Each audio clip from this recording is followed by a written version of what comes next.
Bukan amar ma'ruf hanya waktu bulan Ramadan. Bulan Ramadan pakai ubah, pakai tudung. Masuk 1 Syawal buka balik tudung. Mudah-mudahan yang pakai tudung tu kekal lah. Bulan Ramadan semua jadi warak. Kalau di office ada tazkirah, ada kuliah, ada itu, ada ini. Lepas bulan Ramadan hadis dia buat habis.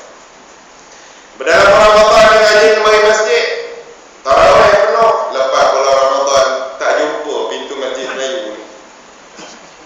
Hani kita kena ubah tuan-tuan. Nak dapat apa? Nak dapat baldatun thayyibah wa rabbun ghafur. Kena buat amar ma'ruf, ajak orang buat baik.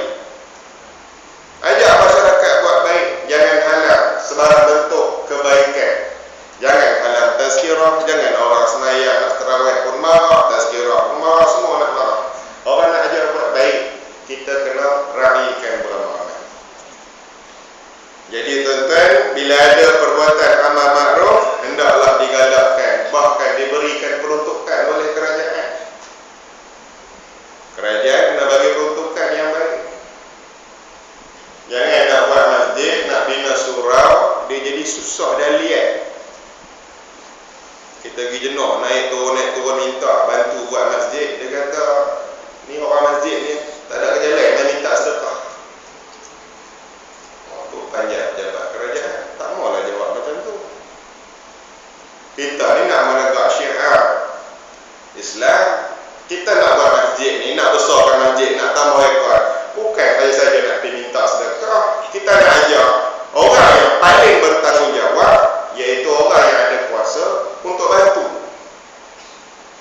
mengimarahkan perkara yang baik, yang ma'ruf. Wa tanhauna 'anil munkar, pada masa yang sama kena cegah mungkar. Jangan cegah mungkar bermusim. Bila musim kemakatan sultan, baru dihalang segala konsert dan juga pesta perayaan. Sultan mati dah 1 hari, sambung balik. Itu tak betul, tuan-tuan. Nak sultan mati nak pakai ribbon, pakai pula. Yang jadi masalah, janganlah pesta maksiat hanya dihalang seminggu 2, lepas tu boleh balik. Itu tak ada cegah mungkar, tuan-tuan. Kalau kemungkaran masih berleluasa, pesta maksiat masih diizinkan, maka macam mana kita nak dapat baldatul thayyibah wa rabbun ghafur? Kita bukan nak Allah ampun dosa kita ni hanya bulan Ramadan. Kita nak biar kita duduk dalam negara ni Allah Ta'ala ampun sepanjang tahun. Wa rabbun ghafur tu bukan kita nak bulan Ramadan ya tuan-tuan. Kita nak sepanjang tahun Allah ampun dosa semua penduduk Malaysia. Yang tu kita nak. Dan juga beriman kepada Allah. Ini di antara prasyarat penduduk yang baik dalam sebuah negara yang baik.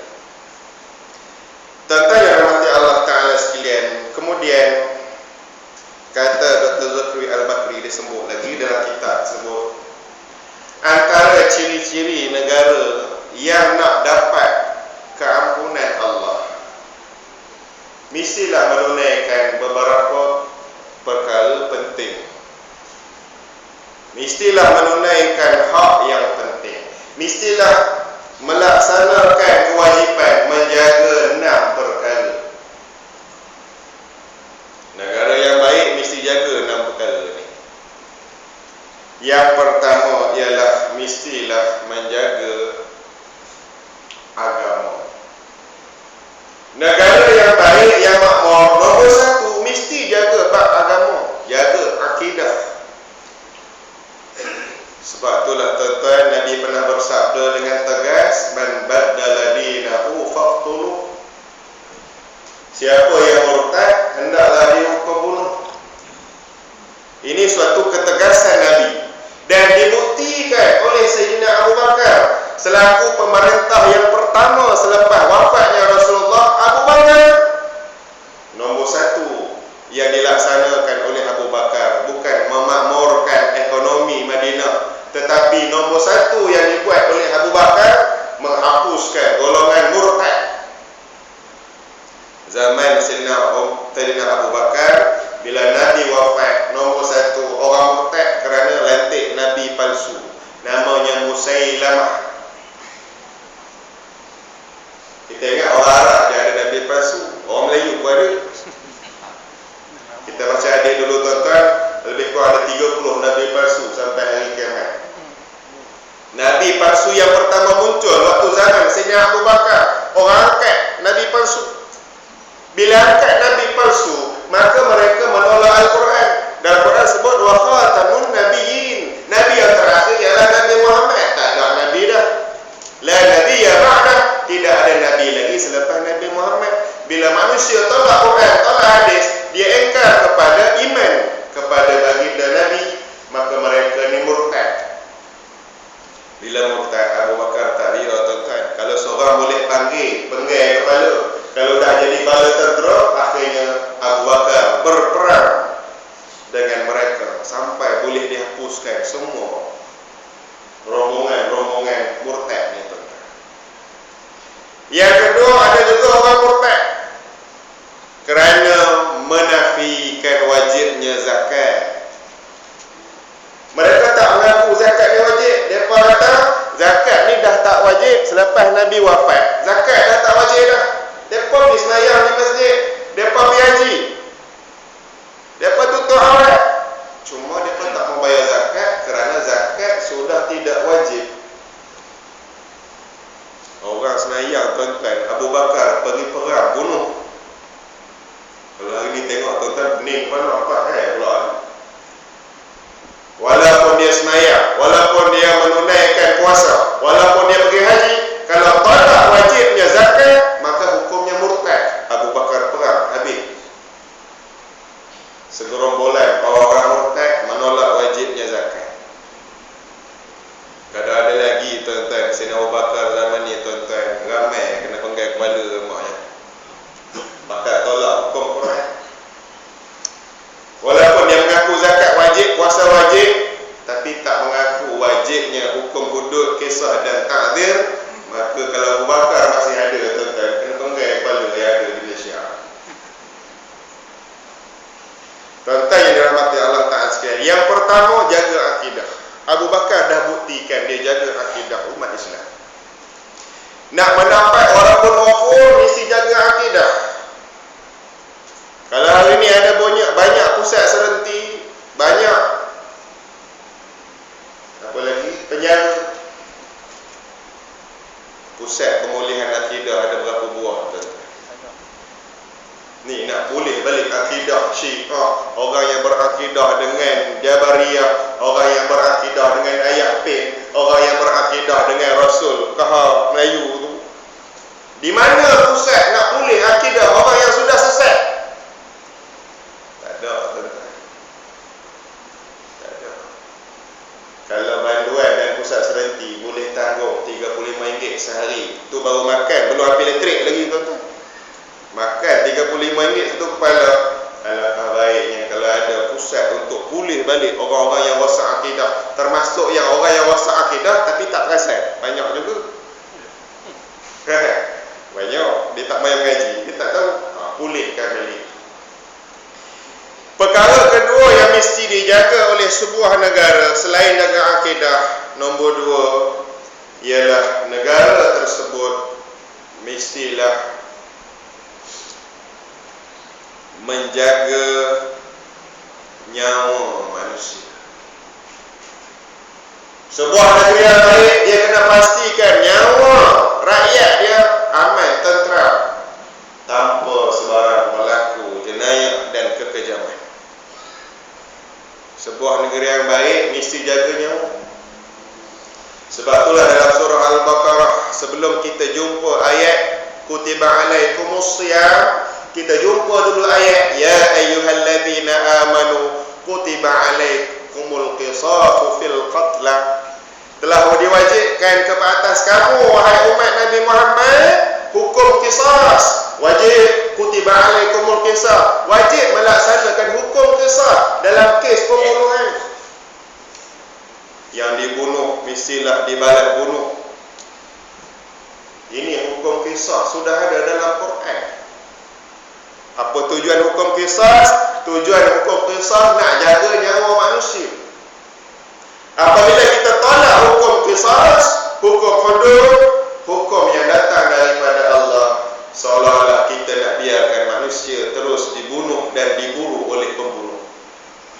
Hari ni tuan-tuan bunuh banyak. Bunuh sambil merobak, bunuh saja-saja, bunuh dengan tak sengaja. Yang banyak bunuh sengaja ni lah banyak.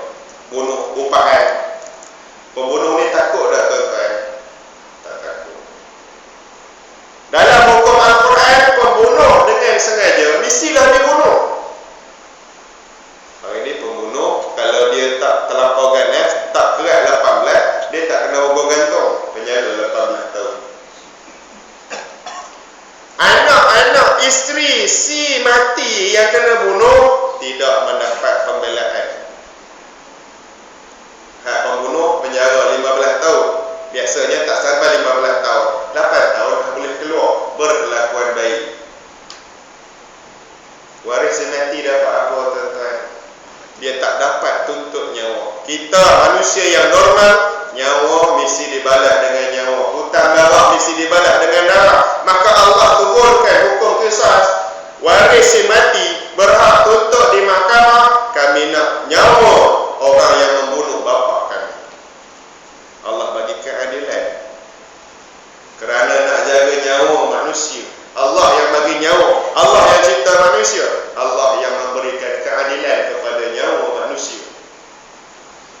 Tetapi kalau waris si mati memaafkan, faman ufiya lahu, kalau waris si mati ni memaafkan, anak isteri maafkan, maka hendaklah pembunuh tadi membayar diat. Rupanya ada manusia yang Allah tahu dah tak sampai hati nak bunuh balik pembunuh, walaupun suami dah meninggal. Tak apalah, akak maafkan. Kamu memang bunuh sungguh suami, sengaja, memang niat jahat, tapi boleh maafkan. Tapi hendaklah fadiyatun, hendaklah dibayar diat 100 ekor unta. Waris si mati mendapat pembelaan, diat 100 ekor unta. Kalau seekor unta 7,000, 700,000 dibayar diat kepada waris si mati. Anak yang masih bersekolah, isteri yang tidak bekerja, tak perlu bekerja, anak terus boleh pergi sekolah sampai masuk universiti, dapat RM700,000 dibayar oleh si pembunuh dan keluarga. Jadi tuan-tuan, dalam undang-undang Allah ni, Allah Ta'ala dah atur dah keperluan manusia, pembelaan kepada mangsa jenayah dan hukuman pengajaran kepada orang yang melakukan jenayah. Tuan-tuan cari undang-undang di Amerika Syarikat, di Jepun, di Korea, di Perancis, ada tak undang-undang yang lebih baik daripada hukum qisas? Kita takkan jumpa tuan-tuan, kerana hukum yang terbaik mestilah datang daripada Allah. Yang ketiga tuan-tuan, negara yang baik, Baldatun Thayyibah, mesti jaga. Yang ketiga ialah mestilah menjaga akal. Mesti jaga akal. Jaga akal macam mana? Allah Ta'ala telah mengharamkan sebarang bentuk minuman yang memabukkan. Arak dan seumpamanya telah diharamkan oleh Allah Ta'ala. Kenapa Allah Ta'ala haramkan arak? Untuk menjaga akal manusia daripada rosak binasa. Allah haramkan arak, dan siapa yang minum arak disebat 40 kali sebatan. Ini hukum hudud yang turun daripada Allah demi nak jaga akal rakyat yang sejahtera. Rakyat yang baik tidak akan hidup dengan arak. Rakyat yang sejahtera tidak perlu arak dijual di 7-Eleven. Kita tak bakal lagi 7-Eleven. Oh, bakal McDonald dengan KFC. Arak jual di McD, jual di 7-Eleven, jual di supermarket. Dia jadi wajib jual. Anak kita jadi sales girl, salesman, jual sekali arak. Tu belum lagi yang ada dalam kapal terbang. Kan? Selagi mana arak dijual, sebenarnya walaupun itulah sumber kewangan negara, kena sebut benda tu, sumber kewangan negara, sumber pendapatan negara, cukai arak. Kena faham tuan-tuan, masuklah cukai babi pun sumber pendapatan negara. Budak yang kerja kerajaan masuk habis dalam bukit kita kan, bonan apa ni nak ambil ke tak? Kena cerita lah, kita duk sibuk, no,